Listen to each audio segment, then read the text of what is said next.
आज मैं आपके समक्ष सांख्य योग नामक गीता के द्वितीय अध्याय के श्लोक का वाचन कर रही हूँ, जिस प्रकार से है। हतो वा प्राप्यसि स्वर्गा जित्वा वा भोक्ष्यसे महिम तस्मात् उत्तिष्ठ कौन्तेय युद्धाय कृत निश्चय। आधुनिक युग में यदि देखा जाए तो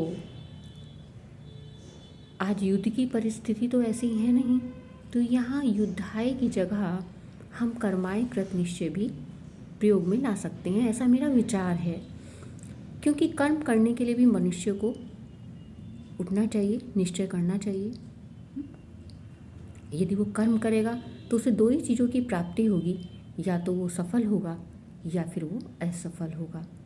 तो दोनों ही स्थितियों में उसे ही निश्चय करके कि चाहे मुझे कुछ भी प्राप्त हो, मुझे जो है अपने कार्य को लगन के साथ पूर्ण करना चाहिए। शायद ऐसा गीता के इस श्लोक में भगवान श्री कृष्ण अर्जुन को समझाना चाहते हैं, क्योंकि उस समय जो परिस्थितियाँ थीं वो युद्धगत थीं।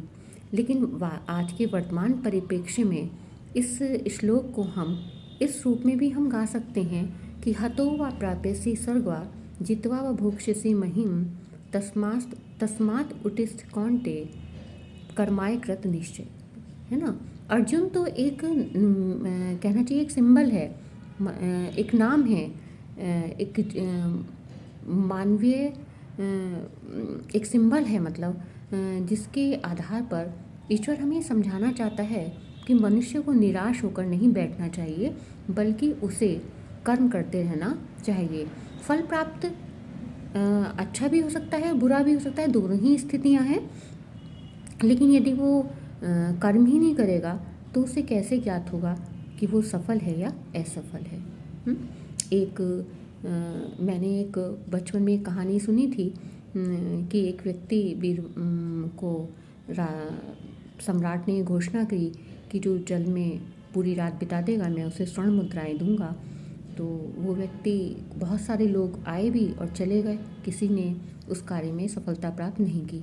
लेकिन एक व्यक्ति आया, उसने कहा कि मैं रात भर जल में खड़ा रहकर इस शर्त को पूरा करने को तैयार हूँ। वो रात भर जल में खड़ा रहा पूरी रात, और अगले दिन राजा के दरबार में उसने स्वर्ण मुद्राएं प्राप्त की। राजा सम्राट ने उससे जानना चाहा कि उसने ऐसा कैसे किया। उसने कहा, मुझे सामने दूर एक मकान में एक दीपक रात भर जलता दिखाई देता रहा, जो मुझे ये प्रेरणा देता रहा कि ये दीपक भी तो जल रहा है, तो मैं क्यों नहीं इस जल में खड़ा हो सकता। तो आस का दीपक हमेशा जलाए रखना चाहिए, चाहे सफलता मिले चाहे असफलता मिले। धन्यवाद।